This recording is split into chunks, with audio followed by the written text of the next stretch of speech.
महाराष्ट्र सरकार के दलों में कोल्ड वॉर चलने की खबरें हैं, जिन्हें अब डिप्टी सीएम एकनाथ शिंदे ने हवा दे दी है। शिंदे ने कहा, मुझे हल्के में मत लेना, ये इशारा जिन्हें समझना है वे समझ लें। मुझे जब हल्के में लिया गया तो 2022 में सरकार बदल दी थी। मैं एक आम कार्यकर्ता हूँ, लेकिन ये याद रखें कि बाला साहेब और दिघे साहेब का कार्यकर्ता हूँ। कयास लगाए जा रहे हैं कि शिंदे और फडणवीस में सब ठीक नहीं चल रहा है। क्रिकेटर यजुवेंद्र चहल और धनश्री वर्मा के तलाक के बाद खबर उड़ रही है कि धनश्री ने यजुवेंद्र से 60 करोड़ रुपए की एलिमनी मांगी है। इस पर धनश्री के परिवार ने बॉम्बे टाइम्स को दिए इंटरव्यू में कहा, हम गुजारा भत्ता के बारे में प्रसारित किए जा रहे निराधार दावों से बहुत नाराज हैं। हम स्पष्ट करना चाहते हैं कि हमने ना एलिमनी मांगी है और ना ही हमें एलिमनी ऑफर की गई है। इन रिपोर्ट्स में कोई सच्चाई नहीं है। अमेरिका लगातार भारत की टैरिफ नीति में बदलाव का दबाव बना रहा है। इससे निपटने और यूएसए के रेसिप्रोकल टैरिफ से छूट के लिए भारत ने नया प्लान बनाया है। टाइम्स ऑफ इंडिया के मुताबिक भारत चीन जैसे आक्रामक व्यापार साझेदारों के चलते टैरिफ नीति नहीं बदल सकता, पर अमेरिका को द्विपक्षीय स्तर पर टैरिफ में कुछ छूट देकर बदले में भारतीय व्यवसायियों और सेवा क्षेत्र के लिए वीजा नियमों में छूट पाने की कोशिश करेगा। राजस्थान के व्यावर में छात्राओं के साथ प्रेम, दुष्कर्म और फिर ब्लैकमेलिंग का मामला सामने आया है। एक छात्रा के परिजन का दावा है कि आरोपी छात्राओं को छोटा मोबाइल देते हैं, इसके बाद कैफे में बुलाकर उनका रेप करते हैं। आरोपी पीड़िता को रोजा रखने, कलमा पढ़ने और बुर्का पहनने का दबाव डालते हैं। आरोपियों को ब्राह्मण लड़कियों को फंसाने के लिए 20 लाख रुपए और अन्य जाति की लड़कियों को फंसाने पर 15 लाख रुपए दिए जाते हैं।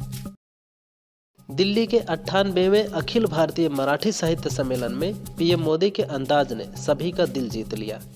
पीएम ने अपने राजनीतिक विरोधी एनसीपी के चीफ शरद पवार को न सिर्फ हाथों से सहारा दिया, बल्कि हाथ पकड़कर उन्हें मंच पर मौजूद कुर्सी पर बैठाया।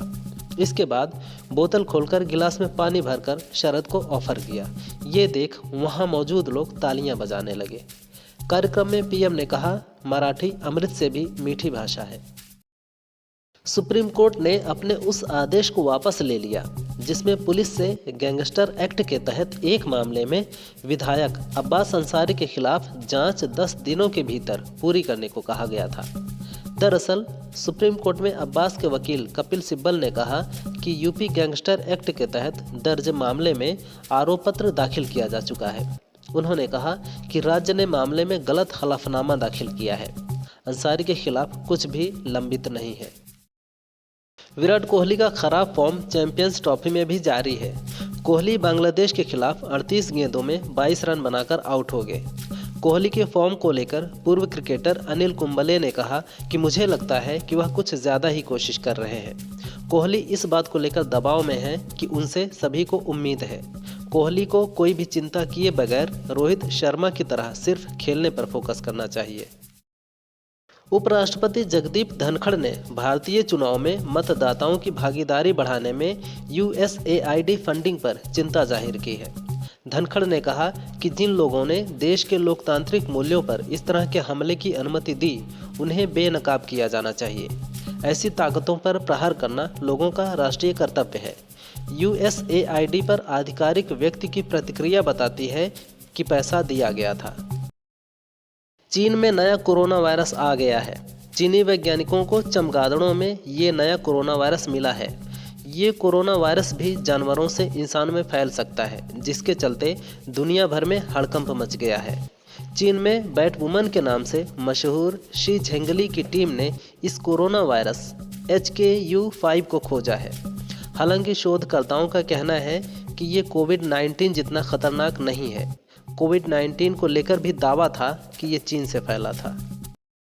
राजस्थान में पिछले एक साल में 7,339 बच्चे लापता हो गए। इनमें से 6,838 बच्चे बरामद कर लिए गए और 501 बच्चों का अभी तक कोई सुराग नहीं मिला है। एक रिपोर्ट के अनुसार गायब होने वाले बच्चों में लड़कियों की संख्या काफ़ी ज़्यादा है। 7,339 गायब बच्चों में 6,196 लड़कियां हैं, जो कुल गायब बच्चों का 84% है। 501 बच्चे हैं जिनका अब तक पता नहीं चला है। इनमें भी 451 लड़कियां हैं। बांग्लादेश ने विदेश मंत्री एस जयशंकर से मीटिंग के दौरान सार्क को पुनर्जीवित करने के लिए समर्थन मांगा। इस पर विदेश मंत्रालय के प्रवक्ता रणधीर जायसवाल ने कहा, पूरा दक्षिण एशिया जानता है कि सार्क को बाधित करने के लिए कौन सा देश जिम्मेदार है। विदेश मंत्री ने स्पष्ट किया कि बांग्लादेश को आतंकवाद को सामान्य बनाने की कोशिश नहीं करनी चाहिए। पाकिस्तान से संघर्ष के बाद भारत ने सार्क को सस्पेंड कर दिया था।